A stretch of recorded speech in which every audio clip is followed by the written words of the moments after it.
പുതുക്കിയ റീസെൻസറിംഗ് കാർഡ് എമ്പുരാന് കിട്ടി. ചിത്രത്തിലെ പ്രധാന വില്ലന്റെ പേര് ബൽദേവ് എന്നാക്കി മാറ്റി. ഇതാണ് പ്രധാനപ്പെട്ട തിരുത്ത് വന്നിരിക്കുന്നത്.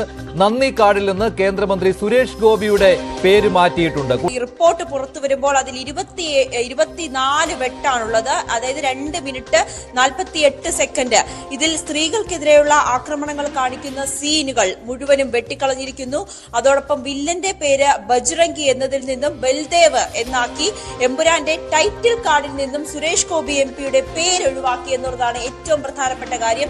NIA കുറിച്ചുള്ള പരാമർശങ്ങളും ലോഗോയും നീക്കം ചെയ്യൂ. NIA-യുടെ ലോഗോ നീക്കം ചെയ്തു. NIA എന്ന് പറയുന്ന ഭാഗങ്ങളെ മ്യൂട്ട് ചെയ്തു എന്നുകൂടിയാണ് അറിയാൻ സാധിക്കുന്നത്. ഒപ്പം പൃഥ്വിരാജ് അവതരിപ്പിക്കുന്ന സായിദ് മസൂദും അച്ഛൻ മസൂദുമായിട്ടുള്ള സംഭാഷണം അതും ഒഴിവാക്കിയിട്ടുണ്ട്.